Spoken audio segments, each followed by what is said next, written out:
Thank you for joining us today for the program. We have two distinguished guests, Venerable Khu, visiting scholar from Cambodia and Buddhist monk. Also, Dr. Lance Tatum, Dean of Education at Troy University. Venerable Khu is visiting Troy University for this semester. Thank you both for being here. Thank you. How did this visit come about, Dr. Tatum?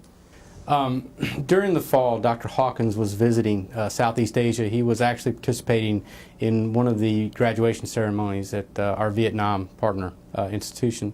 And as he was traveling around Southeast Asia, he was in Cambodia. And in speaking with the Minister of Education in Cambodia, the discussion began in terms of providing Troy the opportunity of being exposed to someone who was in Cambodia and who was part of the Buddhist monk religious sect. And so it started there. Dr. Hawkins got back to Troy and contacted me. And from that point, we began communicating with the Minister of Education. Venerable Khu was selected as the individual that would be participating in this visiting scholar activity. And in January, or actually in December, he arrived in the United States, and on January 4th, he arrived in Troy. Venerable Khu, why did you want to come to the United States and study and lecture at Troy University?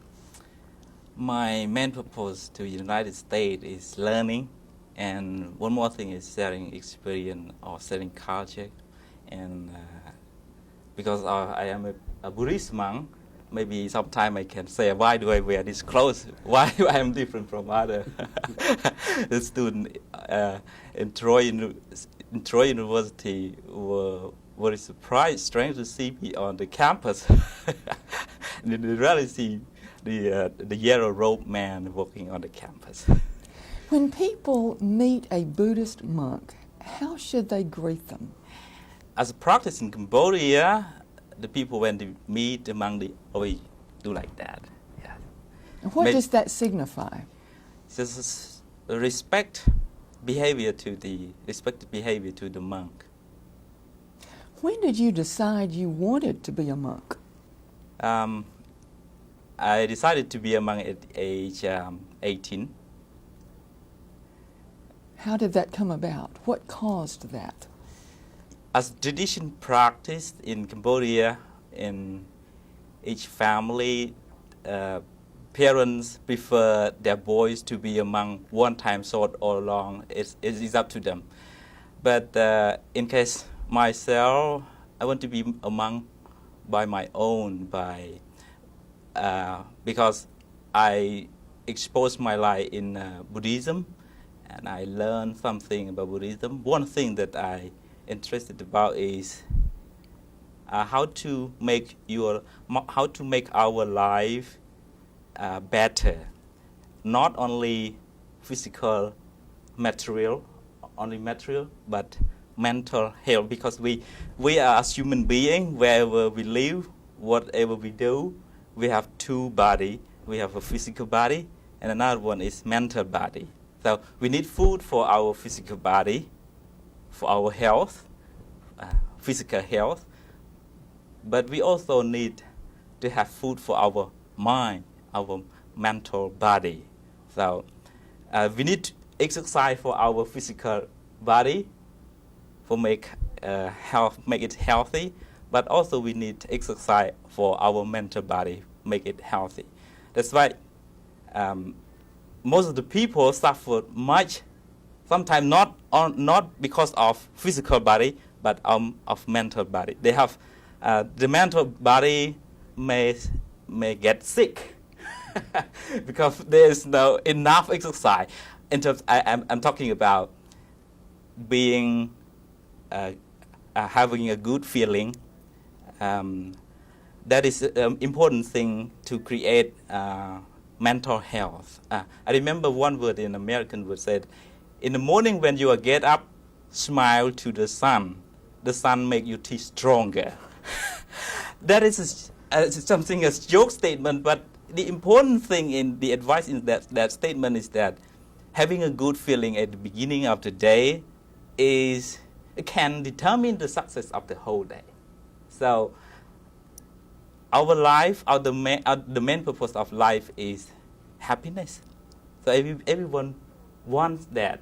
Even you live in US, I live in Cambodia, and wherever they live. So what interesting the most in my traditional religion is not focus on only material things, but also our mental health. How are the people of Cambodia doing today? There was so much sadness during the Vietnam War, so much suffering of the people of Cambodia then. How are they today? The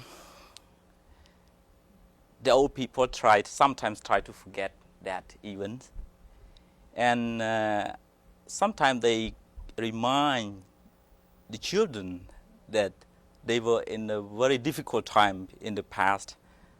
They had no time to have education, but you all now have time to have good education. You need to try.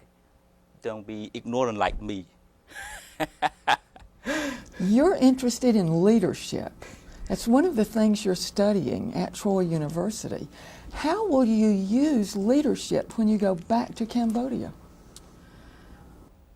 One thing that I can do is teaching students in university, and leadership is my interesting topic. That's why in this semester, my topic in research class is what are the characteristics of Dr. Hawkins' leadership have contributed to the success of Troy University.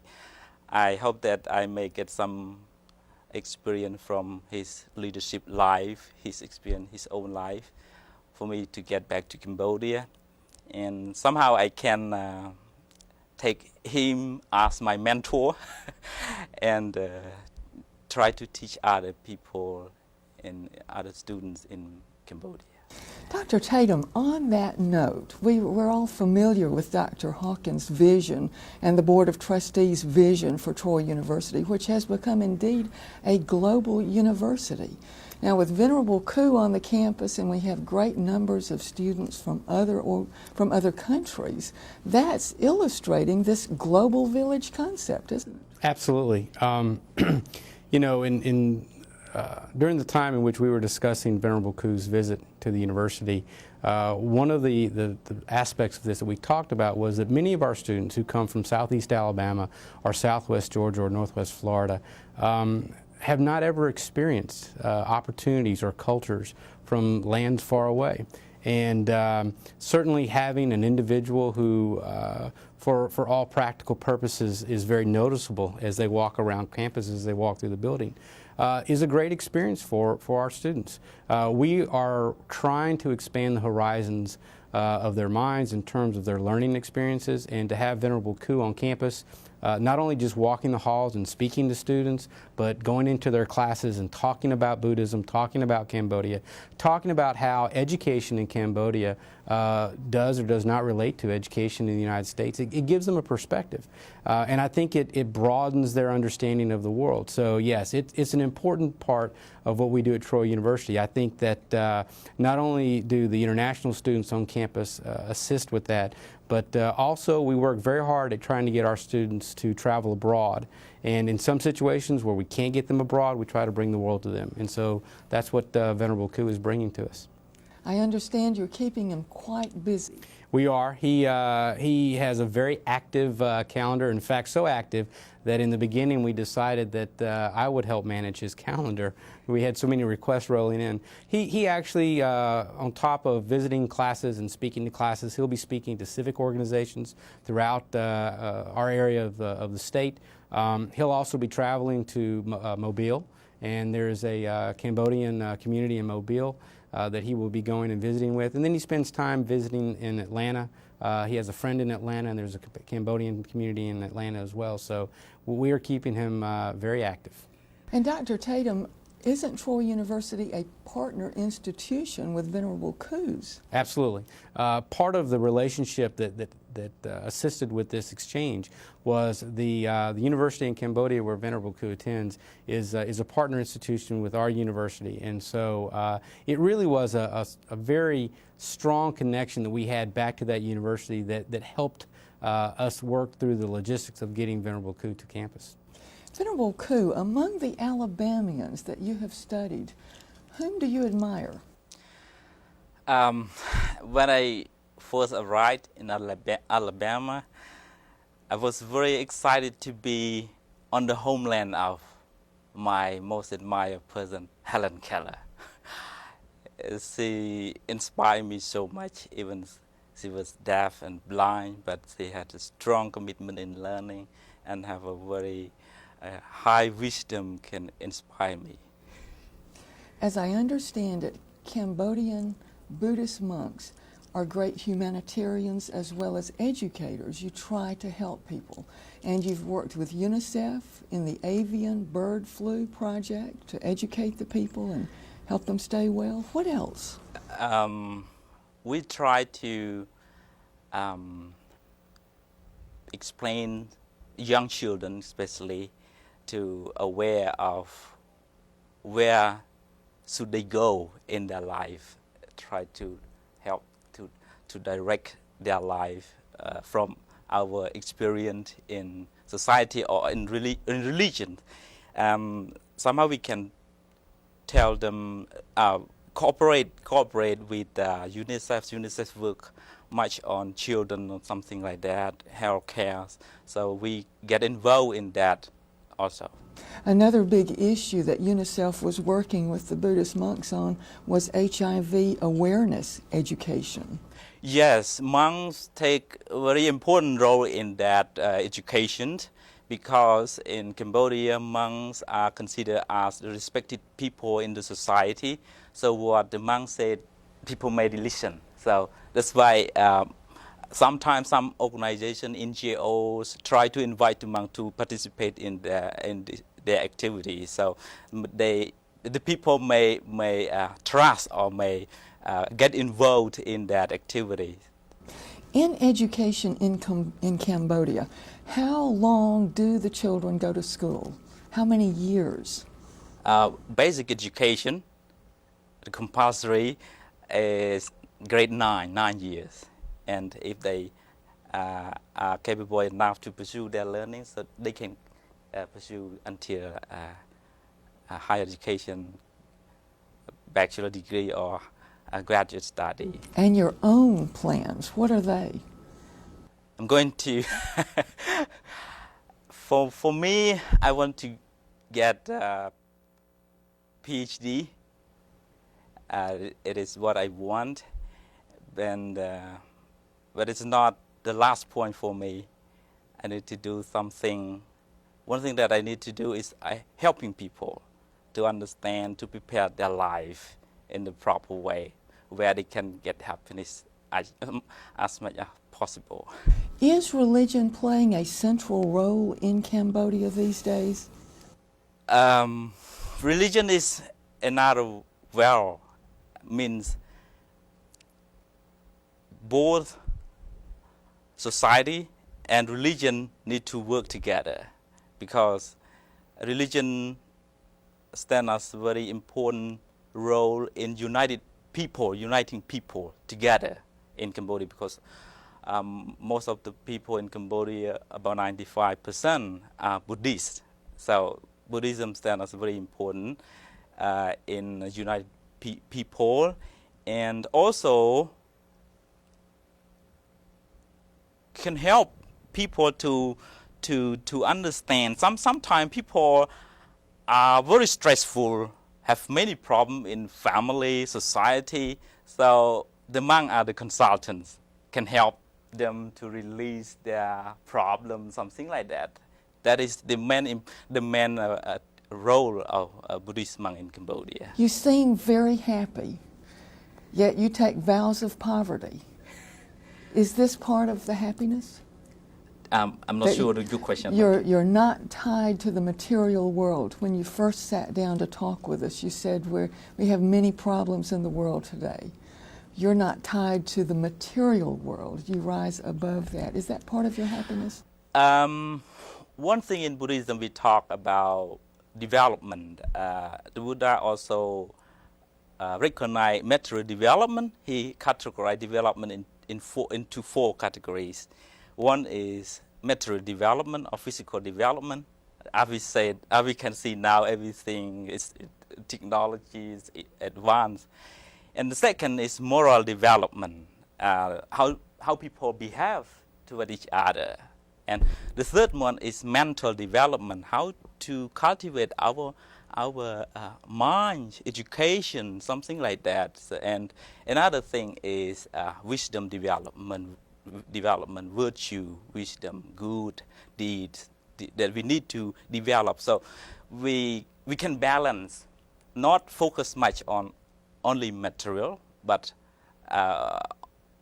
also on virtue, on wisdom. We cannot separate those things because we live with them. We live with our physical body, we live with our mental body. I remember one from The 7 Habits of Highly Effective People. The author is Stephen Covey. He tried to divide human being into 4 categories. Maybe it's little the same, maybe similar to the Buddha. One is our physical body. Our physical body need health. Second, our mind. Mind need education. And third is heart. Heart need love. We need to have a good relationship, sincere to each other. And the fourth one is what he calls spirit. Needs wisdom. So if we focus on those 4 parts of our life, we may balance the happiness not only gained from material things, but our mental attitude is also important. Secrets of a happy life. Dr. Tatum, bring us back to Troy University hosting Venerable Ku, Buddhist monk from Cambodia. What else do you want your viewers and your listeners to know about this special man and this special visit? Well, one of the first things that struck all of us when Venerable Ku arrived was how gracious he was and how understanding he was in helping us learn what was appropriate when he was around. And so I think that what it does for Troy is it gives us a perspective on the world that we haven't had, at least in the time since I've been at the university. It gives us an opportunity to have our students approach someone from a different cultural perspective, ask questions about his life, ask questions about his belief, and really it helps teach our students a tolerance of not just of what he believes in, but what the world may believe in that's different from what they see every day and what they may hear every day. So, I'm a strong believer that education is beyond just what you can state from a book or from your lecture notes. It's how you live, it's how you understand. And so he is part of that education that we're trying to provide to our students. This is education for life. Education for life, yes. Today's world. Venerable Ku, is there anything you would like to say directly to your viewers and your listeners? I just listened to Dr. Tatum at the moment related to the result of education is to tolerance. One word from Helen Keller, he said that the highest result of education is tolerance, to understand each other. When we understand each other, we may not misbehave, we may not misbehave or do something bad toward each other. We understand that's why do they do that? So instead of blaming, encouraging those people to do good. Blaming, get nothing, or make situation worse. So when we have tolerance, we understand each other, so we can live together peacefully. Well said. Thank you for being here. Thank you. Our guests have been Venerable Ku, the visiting scholar from Cambodia to Troy University. He's a Buddhist monk. Also, Dr. Lance Tatum, Dean of Education at Troy University. Thank you, Dr. Tatum. Thank you, Carol.